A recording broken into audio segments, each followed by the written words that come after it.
ನಮಸ್ತೆ ಫ್ರೆಂಡ್ಸ್, ಇವತ್ತು ನಾವು ಉಣ್ಣಿಯಪ್ಪ ಮಾಡುವ ಪಣಿಯಾರಂ ಅಂತ ಹೇಳ್ತಾರಲ್ಲ ಅದಕ್ಕೋಸ್ಕರ ನಾನು ಅರ್ಧ ಕೆಜಿ ರೈಸನ್ನು ದೋಸೆ ರೈಸನ್ನು ತೊಳೆದಿಟ್ಟು 5 ಗಂಟೆಗಳ ಕಾಲ ನೀರಲ್ಲಿ ನೆನೆ ಹಾಕಿ ಇಟ್ಟಿದ್ದೇನೆ. ನಂತರ ಅದನ್ನು ಮಿಕ್ಸರ್ ಜಾರಿಗೆ ಹಾಕಿ ಅದಕ್ಕೆ 1 ಕಪ್ ಆಗುವಷ್ಟು ಬೆಲ್ಲದ ಹುಡಿ ಮತ್ತು 4 ಏಲಕ್ಕಿ,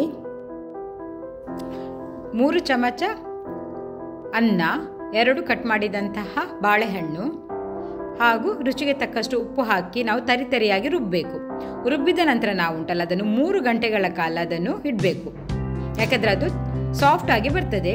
ಹಾಗಿಟ್ಟರೆ ಈಗ 3 ಗಂಟೆಗಳ ನಂತರ ನಾವು ಒಂದು ಸಣ್ಣ ಪಾತ್ರೆಗೆ 1 ಟೇಬಲ್ ಸ್ಪೂನು ತುಪ್ಪ ಹಾಕಬೇಕು. ತುಪ್ಪ ಬಿಸಿ ಆಗುವಾಗ ನಾವು ಕಟ್ ಮಾಡಿದಂತಹ ಒಂದು ಅರ್ಧ ಕಪ್ ಆಗುವಷ್ಟು ತೆಂಗಿನಕಾಯಿಯ ತುಂಡುಗಳನ್ನು ಹಾಕಿ ಅದನ್ನು ಫ್ರೈ ಮಾಡಬೇಕು. ತೆಂಗಿನಕಾಯಿ ಸುಡಬಾರ್ದಾಯ್ತಾ, ಅದು ಗೋಲ್ಡನ್ ಬ್ರೌನ್ ಬರುವವರೆಗೆ ನಾವು ಫ್ರೈ ಮಾಡಿದರೆ ಸಾಕು. ಈಗ ಫ್ರೈ ಮಾಡಿದ ತೆಂಗಿನಕಾಯಿ ತುಂಡನ್ನು ಬ್ಯಾಟರಿಗೆ ಸೇರಿಸಬೇಕು. ಬ್ಯಾಟರಿಗೆ ಸೇರಿಸಿದ ನಂತರ ಎಲ್ಲವನ್ನೊಮ್ಮೆ ಚೆನ್ನಾಗಿ ನಾವು ಮಿಕ್ಸ್ ಮಾಡಬೇಕು.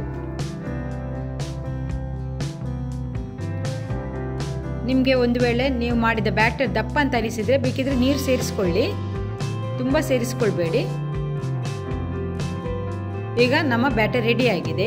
ಈಗ ಅಪ್ಪದ ಕಾವಲಿಯನ್ನು ನಾವು ಇಟ್ಟು ಅದನ್ನು ಬಿಸಿ ಮಾಡಿ ಎಲ್ಲ ಅಪ್ಪದ ಅಚ್ಚುಗಳಿಗೆ ನಾವು ಗೀಯನ್ನು ಹಾಕಬೇಕು, ತುಪ್ಪವನ್ನು ಸೇರಿಸಬೇಕು. ಎಣ್ಣೆ ಕೂಡ ಹಾಕ್ಬೋದು, ತುಪ್ಪ ಹಾಕಿದರೆ ಟೇಸ್ಟ್ ಜಾಸ್ತಿ ಕೊಡ್ತದೆ. ತುಪ್ಪ ಬಿಸಿ ಆಗುವಾಗ ನಾವು ಪ್ರತಿ ಅಚ್ಚಲ್ಲಿ ಈ ಬ್ಯಾಟರನ್ನು ಹಾಕಬೇಕು, 1 ಸ್ಪೂನು.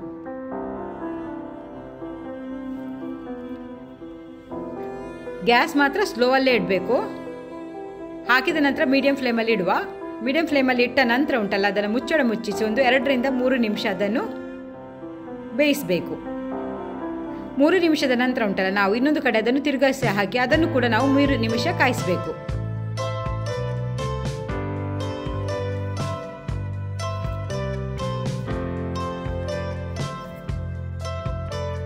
ಎಲ್ಲ ತಿರುಗಿಸಿ ಹಾಕಿ ಆಯಿತು. ಈಗ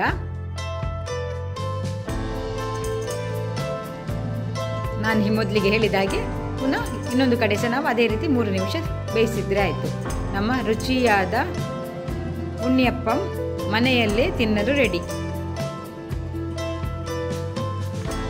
ಫ್ರೆಂಡ್ಸ್, ನಿಮಗೆ ಇವತ್ತಿನ ನನ್ನ ಈ ರೆಸಿಪಿ ಇಷ್ಟ ಆಗಿದ್ದರೆ ಪ್ಲೀಸ್ ಸಬ್ಸ್ಕ್ರೈಬ್, ಶೇರ್, ಲೈಕ್ ಮತ್ತು ಕಮೆಂಟ್ ಮಾಡಿ. ಮುಂದಿನ ಮತ್ತೊಂದು ರೆಸಿಪಿಯೊಂದಿಗೆ ಸಿಗ್ತೀನಿ. ಅಲ್ಲಿವರೆಗೆ ಟೇಕ್ ಕೇರ್, ಬಾಯ್.